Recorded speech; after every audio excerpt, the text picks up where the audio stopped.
el mismo relato que tiene el canal número 1, lo tiene el canal número 2 o lo tiene el canal número 3. De esta manera se explica cómo vamos generando un bloque cultural acerca de nuestras realidades. Y en este segundo bloque de este segundo programa, quiero dar la bienvenida a un querido colega internacionalista, doctor en tecnología política por la Universidad de Belgorod. Él es jurista y experto en relaciones internacionales, es el compañero Ricardo André Burneo. Él nos acompaña desde Rusia. ¿Cómo estás, Ricardo? Hola Héctor, muchas gracias por el espacio. Muy bien, lamentablemente nos enfrentamos a un conflicto más entre hermanos, entre ex repúblicas soviéticas y como tú lo decías bien, yo creo que vale la pena hacer un análisis de este tema porque si bien es cierto, Armenia es un pequeño país de más o menos 3 millones de habitantes y Azerbaiyán es una república mucho más grande, donde se ven intereses no solamente de estos dos países, sino que creo que estamos regresando un poquito a la Guerra Fría, donde se pelean los grandes países con manos de los pequeños, ¿no? En ese sentido, observamos, Ricardo, que hay un remozamiento de los intereses, tanto del bloque de Estados Unidos versus un bloque emergente de Rusia y China. En esta puja, en esta tensión de la denominada Guerra Fría 2.0, ¿cómo analizar esto que nos llega desde las emergentes cadenas internacionales como Al Jazeera o la propia Hispan TV, hoy bloqueada por YouTube, o cadenas internacionales que reflejan de manera independiente el horror de la guerra entre dos países que geográficamente están en el Cáucaso y que hoy tienen el pavor de la guerra, bombardeos de parte de Turquía, y cómo entender esa lógica de bipolar, Rusia-China versus Estados Unidos y un tercer convidado que no se sabe mismo a qué juega, Turquía. A ver, yo creo que Héctor, tenemos que darle un poquito más atrás. Este análisis no lo podemos hacer solamente con lo que está pasando entre Armenia y Azerbaiyán, sino que tenemos que analizar por lo menos unos 3, 4 años hacia atrás, comenzando con Ucrania y lo que pasó con Ucrania, ¿no? Todo lo que fue la eliminación de la gente que era más apegada hacia la ideología rusa y llegando al poder gente que tenía más visión americana, ¿no? Entonces, ahí en ese momento se dio, hace algunos años, se dio un golpe de Estado en Ucrania, donde se instauraron las fuerzas americanas a la cabeza de la presidencia ucraniana, donde incluso el hijo de Joe Biden está metido en grandes problemas allá porque lo están acusando de corrupción. Al hijo de Joe Biden se le entregó en sus manos el manejo de todo el petróleo y gas ucraniano. Entonces, todo eso viene desde hace más o menos 4 años atrás, que estamos prácticamente viviendo un escenario de una tecnología política manejada para atacar a Rusia desde sus entrañas, que son las ex repúblicas soviéticas. Luego de Ucrania, lo que hemos tenido es un ataque muy fuerte a Bielorrusia. Lo que quisieron hacer en Bielorrusia fue un escenario muy parecido a lo que se hizo en Ucrania, prácticamente utilizando la misma tecnología, todo lo que es la protesta social, obviamente apuntada hacia eliminar a Lukashenko, que es uno de los el primer presidente ucraniano y que se ha mantenido casi 25 años en el poder. Y yo no es que sea un amante de la política de Lukashenko, pero yo sí creo que Lukashenko tiene que ganarle en las urnas y no como lo quisieron hacer dándole un golpe de Estado.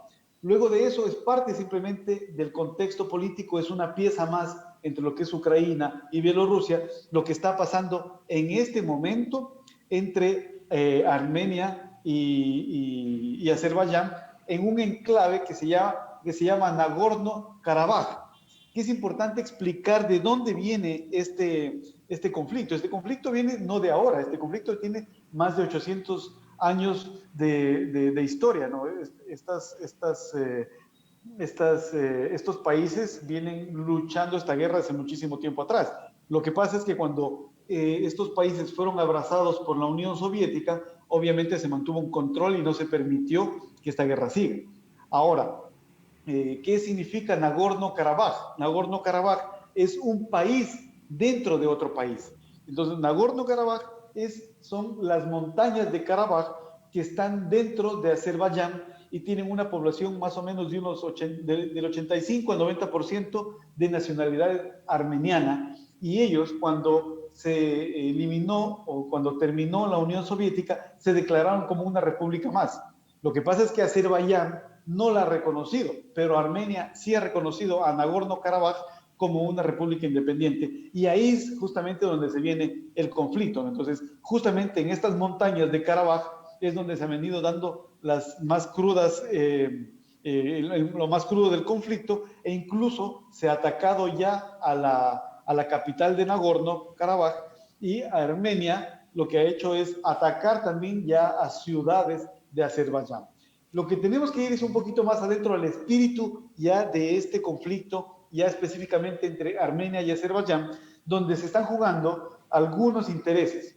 Azerbaiyán es un país 100% aliado de Turquía, y Armenia no es que sea un país que sea aliado a Rusia. Todo el mundo va a pensar que como son ex repúblicas soviéticas, absolutamente todos van a apoyar a Rusia. Eso no es verdad. Azerbaiyán es 100% un aliado de Turquía, y Armenia tiene una política muy, muy, muy fuerte hacia todo lo que es Estados Unidos. ¿A qué están jugando Estados Unidos con Armenia? Es Armenia, en lo pequeño que es, con más o menos 3 millones de habitantes, atacando a ciudades grandes de Azerbaiyán. A lo que están jugando es a que Rusia intervenga en este conflicto, y obviamente llevar a que el conflicto se haga a un conflicto mucho más grande entre Rusia y Turquía. Hacia allá va este conflicto. El conflicto no es Azerbaiyán-Armenia. Sí, hay un conflicto de muchísimos años atrás en Nagorno-Karabaj, pero eso simplemente es el pretexto para empujar a un conflicto de gran magnitud entre Rusia y Turquía. No nos olvidemos que Turquía es parte de la OTAN. O sea que el andamiaje de los intereses sobre la autodeterminación legítima de un pueblo, que es Nagorno-Karabaj, sirve como pretexto para enfrentar a Turquía y Azerbaiyán. Turquía vista de cierta manera agredida en sus intereses comerciales presentes en Azerbaiyán, versus los intereses ya no únicamente rusos, sino de la comunidad internacional, por garantizar ese derecho a la libre determinación de los pueblos. Y en ese sentido, ¿cuál ha sido el papel de la OTAN hasta el momento?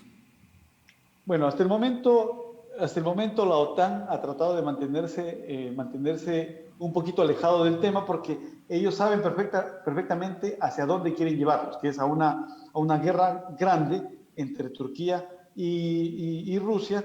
Y obviamente Turquía tiene un papel muy fuerte en la OTAN, porque es el único de los países de la OTAN que juega hace un juego político entre, a veces es aliado de Rusia, a veces es aliado de los países europeos.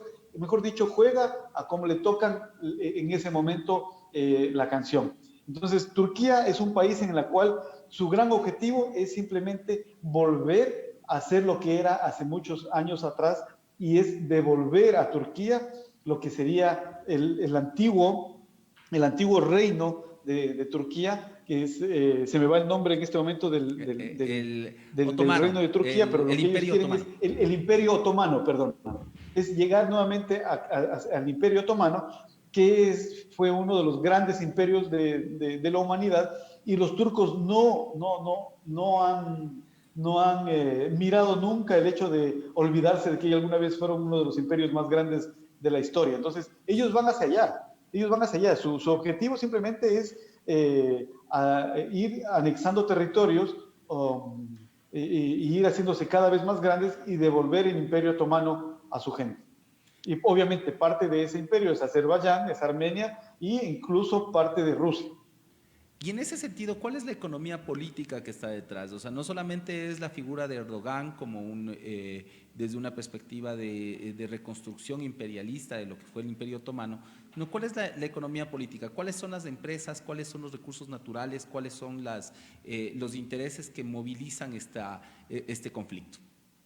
A ver, no debemos olvidarnos que a través de este pequeñísimo país que se llama Nagorno-Karabaj, que es un país reconocido por muy pocos países, yo creo que entre dos o tres no serán más, entre uno de ellos Armenia, pasan muchísimos conductores de petróleo y gas. Entonces, todo el petróleo de Azerbaiyán y parte del petróleo ruso se mueve a través de Nagorno-Karabaj. Entonces, por ahí va la economía política hacia donde va Estados Unidos. Héctor, no nos olvidemos de que Erdogan tuvo problemas hace más o menos 2 años porque Estados Unidos lo quiso derrocar. Entonces Turquía siempre va a estar ahí, siempre va a estar en el ojo del huracán porque Turquía hace su propio juego, ¿no? Turquía no juega ni con los americanos, ni con los rusos, ni con los europeos, tiene su propio juego. ¿Y cuál es su objetivo? Volver hacia el Imperio Otomano.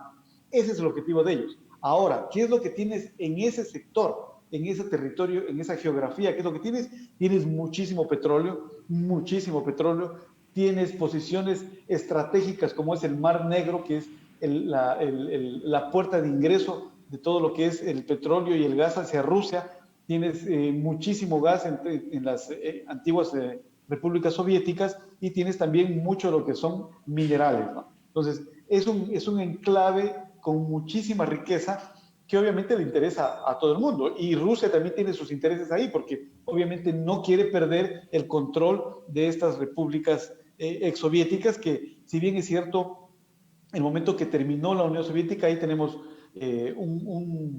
si buscamos culpables, ahí tenemos un gran culpable que es Gorbachev, porque el momento que se eliminó la Unión Soviética nunca se organizó ni se planificó absolutamente nada. Cada república hizo lo que, perdóname la palabra, lo que le dio la gana, y por eso mismo el presidente Putin ha dicho que el hecho de que se haya eliminado la Unión Soviética es una de las grandes tragedias de la humanidad. ¿Por qué? Porque se quedaron cerca de 20 millones de rusos sin país. Entonces ya te puedes imaginar lo que pasa y los grandes conflictos que existen entre todas estas repúblicas exsoviéticas. Si pasamos revista a la conflictividad de la zona, vemos con mucha preocupación que ha recrudecido el conflicto en Siria.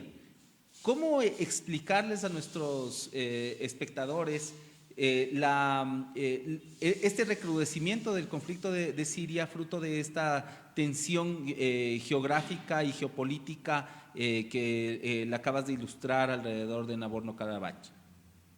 A ver, para mí todos estos conflictos están conectados y el hilo conductor es el manejo justamente de la economía política, el manejo de lo que es el petróleo y el gas. Porque obviamente Siria es también un país estratégico para todo lo que es el manejo y el transporte del gas. Todo está conectado porque pasa por Siria y eso se va justamente por las ex repúblicas soviéticas.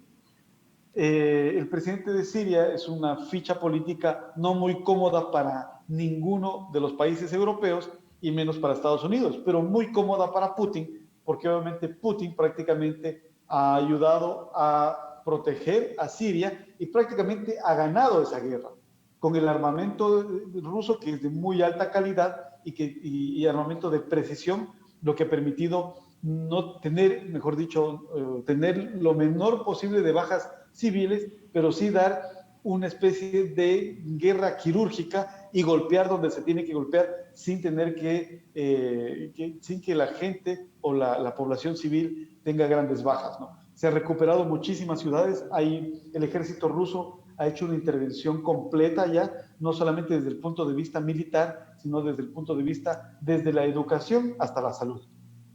En Nación Disenso tratamos de enfocarnos en los temas estructurales, temas geopolíticos que van mucho más allá de la coyuntura. Y en ese sentido, el analizar esos conflictos, tanto en la zona del Cáucaso como en la zona de Medio Oriente, nos permite también abrir la puerta para otro tipo de debates. El debate del cual no habla el mass media. Y algo del cual no habla el mass media es, cambiando de región geográfica, es el conflicto ya prácticamente armado que se suscita en el mar de China. Ricardo, ¿cómo ves tú la tensión entre Taiwán, China y la presencia redoblada de la flota marina del Pacífico en esta zona crítica para el devenir del comercio en Extremo Oriente y lo que se ha denominado el collar de perlas para China? A ver, primero lo que tenemos que tener muy claro es de que los Estados Unidos muy pocas veces dan sus guerras con sus propias manos, ¿no? Entonces, Taiwán es justamente el Azerbaiyán de Turquía en la ex Unión Soviética. Taiwán es su ficha para ser incómodo para China, ¿no? Entonces, el movimiento militar que está existiendo en este momento en el mar de China solamente lo que hace es elevar un poco más los niveles de tensión, pero que yo dudo mucho que Estados Unidos quiera ingresar en una guerra directa contra China, porque en primer lugar China ya no es la China de hace 50 años. China es un país que maneja el primer país en el tema financiero y económico, maneja gran parte de la economía del mundo y en este momento, con la colaboración de Rusia, el armamento chino no le pide, perdón, no le pide favor desde la parte técnica y de calidad tanto al ruso como al americano. Perdón. Entonces, en este momento, si Estados Unidos mueve cierto número de barcos hacia el mar de China, China tranquilamente lo puede doblar o redoblar sin ningún problema. Entonces, yo no creo que Estados Unidos se vaya a arriesgar a dar una guerra directa contra China porque va a ser muy fuerte, tanto para los unos como para los otros. Claro que los chinos son mucho más diplomáticos y nos lo mostraron ya en la guerra económica que están librando entre Estados Unidos y China, pero yo creo que en el momento que tienen que defenderse los chinos lo van a hacer con toda la fuerza.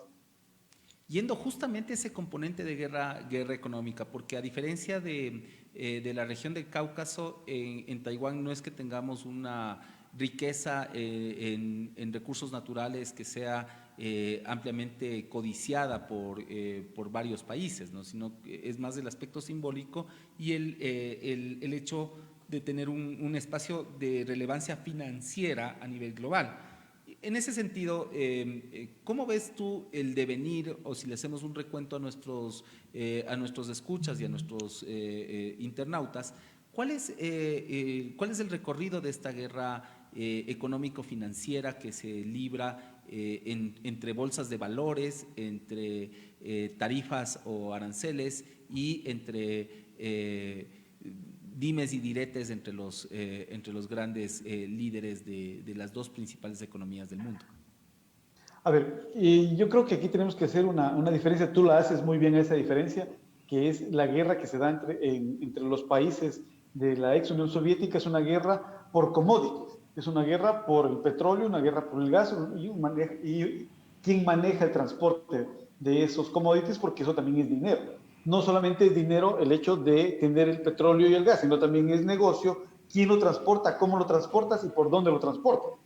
Entonces, en eso estamos claros qué tipo de guerra económica se está manejando en los territorios de la ex Unión Soviética y hay que hacer la diferencia con la nueva guerra económica que se está dando entre las dos grandes potencias del mundo, que son China y Estados Unidos, que es una guerra de defensa de sus empresas privadas. Y lo ha dicho Trump directamente y lo ha manifestado con sus actos totalmente. O sea, estamos hablando de que Trump defiende a zarpazos las economías de sus empresas. Entonces lo que está haciendo es tratando de arreglar el mercado para que compren productos americanos y no compren productos chinos. Ahí está lo que se nos viene la pregunta a los capitalistas o a la gente de derecha, que es donde está la mano invisible, ¿no? O sea, sí es muy visible, que es la del presidente americano, ¿no?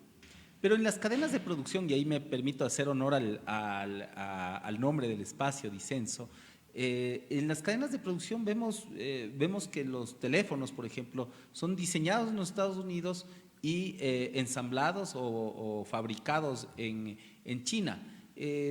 Hasta hace unos 5 años se hablaba de grandes corredores de manufactura y grandes corredores donde las empresas sin bandera sin bandera de un país en específico eran las beneficiarias. Recordemos que el capital suscrito de Apple es aproximadamente 16 veces el Producto Interno Bruto de Ecuador, más de 25 veces el Producto Interno de Bolivia. Y estas empresas tienen tanto intereses en Estados Unidos como intereses en China. ¿Cómo interpretar entonces esa lógica de la guerra económica con actores tan fuertes de por medio?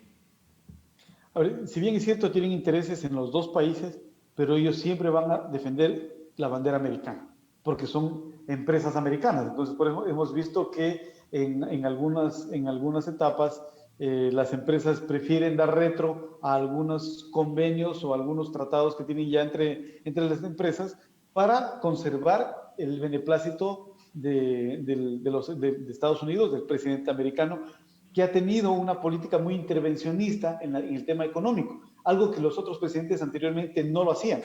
Si bien es cierto, siempre los Estados Unidos han mantenido sus empresas y han tratado de mantenerlas en un buen estado de salud económica y financiera, pero Trump es extremadamente evidente cómo él mete la mano literal para defender las empresas. Entonces, ¿quiénes son los comunistas? ¿O los chinos o son los americanos? Los comunistas que tratan de defender sus empresas. Ahora también hay una diferencia grande, es que Estados Unidos defiende a la empresa privada y China defiende en su gran mayoría a empresas públicas chinas.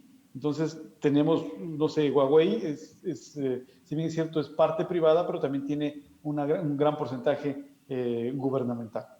¿Cómo le podemos explicar a la gente la guerra de TikTok ahora? O sea, uno de los tanques en esta guerra económica. Dio pie atrás la Corte Suprema en Estados Unidos acerca de la imposición para vender la empresa a una sea Facebook, Google, dio paso atrás en una batalla de enormes proporciones jurídicas, pero que representa un revés para el infectado de COVID número 1 de la Casa Blanca. Yo creo que como Trump no puede bailar bien, le caen mal los tiktokeros que bailan bien, hermano. Porque ahí lo que es, volvemos a ver una vez más, que simplemente es una aplicación, una red social, que le está ganando ya absolutamente a todas las redes sociales americanas.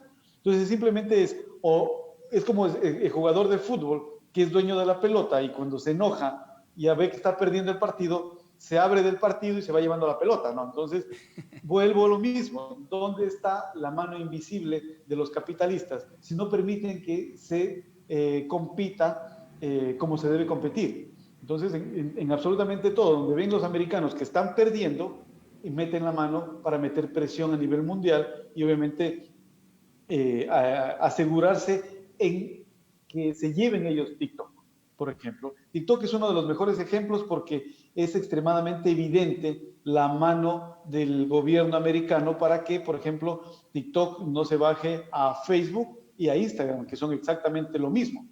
Entonces, no están permitiendo que exista una competencia leal, una competencia como debe ser. Y en ese Para sentido, mí ¿cómo? la guerra de TikTok simplemente es un chillido de niño mal creado del dueño de Zuckerberg, del dueño de Facebook, porque ve que ya Facebook ya muy poca gente lo abre, ya Facebook ya está pasando un poquito de moda y TikTok ha dado otra alternativa. Tú mismo puedes ver que en este momento en YouTube también evolucionó a poner videos exactamente iguales como los que se ponen se pueden en TikTok. Entonces, las empresas están evolucionando. Lo que yo no veo el por qué tienen que atacar a un competidor de tal forma para terminarlo y termine siendo absorbido por una empresa americana. Esto de manera epidérmica, ¿qué pasa con los datos? Contigo fuimos testigos de cómo hay procesos de ingeniería social detrás del manejo de los datos en el gigante chino. Cuando se habla de ubicuidad de la tecnología y de las nuevas empresas, vemos que el petróleo del 2.0 es exactamente la data que arrojan las redes sociales. Y en ese sentido, la Comisión Europea y la subcomisión de competencia acaba de notificar a Facebook con una posible sanción respecto de la extracción de datos de ciudadanos europeos hacia servidores estadounidenses y el manejo que ya sabemos por la Agencia de Seguridad Nacional de los Estados Unidos sin respeto alguno por la privacidad. Estamos entonces en un momento de quiebre de ese orden mundial donde Estados Unidos era el hegemón principal y gobernaba alrededor de los intereses de sus empresas sin importar la privacidad, el derecho a la vida y lo que es más importante, la supervivencia misma de la sociedad, de la raza humana. A ver, yo creo que el tema de los datos, y estamos hablando de Big Data, son empresas gigantescas como Facebook que hacen un manejo de datos en realidad en ese momento, ¿no? Yo no me iría tan lejos a Europa, sino hoy en la mañana leí un artículo donde se decía que Facebook había permitido algunos manejos de datos en algunas de las campañas políticas en Latinoamérica, como en Bolivia y el mismo Ecuador. Entonces, lo que estamos viendo es de que a Facebook y a algunas empresas, dependiendo si eres amigo o no eres amigo, te permiten manejar los datos, ¿no? Y eso es muy peligroso porque obviamente ahí tienes toda la vida de las personas, ¿no? Y tú sabes que con el manejo de datos puedes manejar campañas políticas y puedes influir en el voto de las personas y puedes influir mucho en el punto de vista de las personas del conglomerado hacia cierto tipo de personas. Así también se manejan las fake news, qué fake news están saliendo, cómo van saliendo, todo eso es un manejo de datos, qué quieren escuchar los ecuatorianos, qué quieren ver los ecuatorianos, y simplemente les vas dando eso, ¿no? Entonces es el manejo de datos que es muy peligroso y que lamentablemente Facebook lo permite y yo creo que solamente la Unión Europea ha puesto ya en algo un pare en el mal manejo de los datos que se ponen en Facebook, ¿no? Bueno, Ricardo, yo creo que el tema del Big Data y de las nuevas tecnologías de la política son asunto para una entrevista completa. Te comprometo para la próxima semana, Ricardo, a extendernos sobre este tema en tu segmento de análisis geopolítico. Precisamente inaugurando este segmento quisiera mandar saludos a varios internautas que muy cariñosamente nos acercan algunas incluso de sus consultas. Primero que nada, a Víctor Águila, te manda un saludo desde el SECAP. Saludos, Víctor, También desde la José distancia. Julio Castañeda, desde el norte de Quito.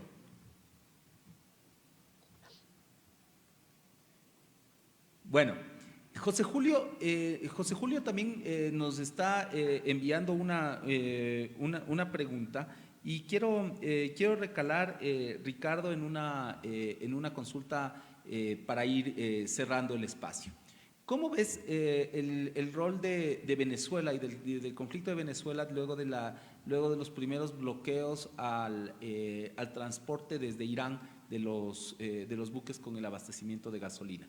¿Cuál es el estatus del conflicto geopolítico en Venezuela, toda vez que ayer se registra una de las mayores derrotas para el status quo y una de las derrotas de Trump, ya que el Banco de Inglaterra liberó el oro que lo tenía secuestrado de la reserva monetaria del hermano país de la República Bolivariana de Venezuela.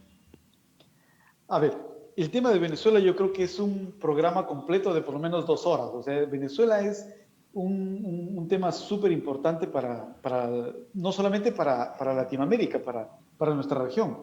Yo creo que es un tema súper importante para el mundo, porque es la primera vez en la historia de la humanidad que se reconoce como presidente a una persona que ni siquiera ha sido candidato y que simplemente se para en una plaza y dice, yo soy presidente. Y que permite que se destruya un país como se ha destruido a Venezuela.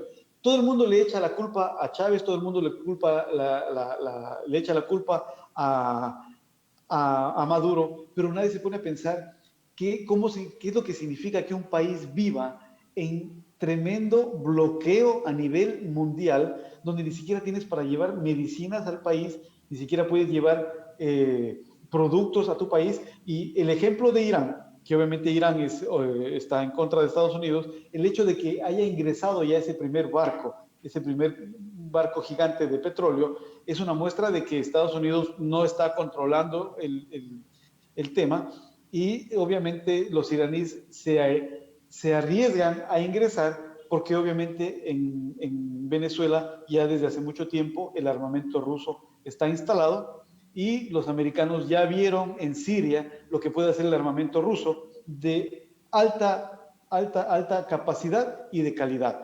Entonces, ahí hay un componente en Venezuela muy, muy importante y un componente muy interesante que nos permitiría hacer un análisis geopolítico solamente en Venezuela. Se meten un montón de actores que nos muestran exactamente lo que está pasando en el mundo.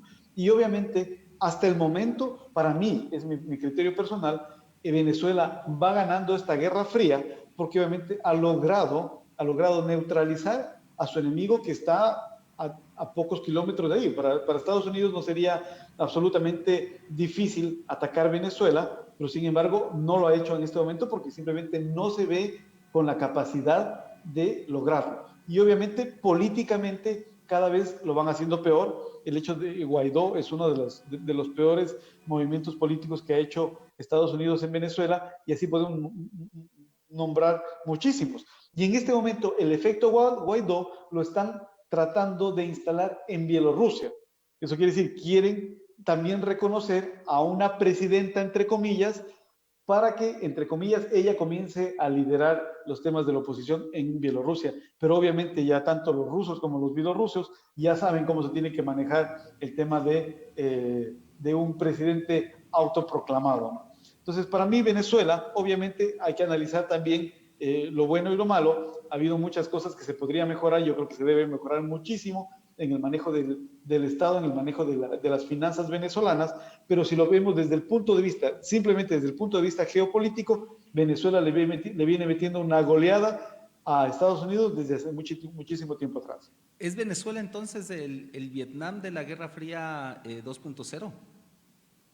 Yo creo que incluso, más que el Vietnam, porque en Vietnam tuviste una intervención militar directa y murió muchísima gente de ambos lados, ¿no? Obviamente muchísimos más vietnamitas que estadounidenses, pero realmente perdieron esa guerra los estadounidenses.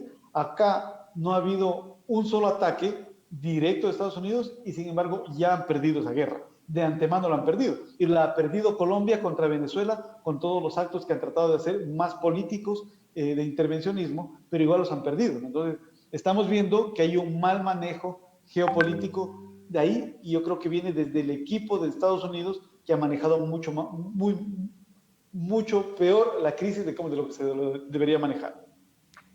Ricardo, te agradecemos en tu segmento de análisis geopolítico para comprometerte la próxima semana, como siempre, a brindarnos tus apreciaciones sobre el orden mundial, sobre los conflictos, sobre la lamentable guerra hoy que tenemos que relatar en Nagorno-Karabaj y los conflictos latentes a nivel mundial.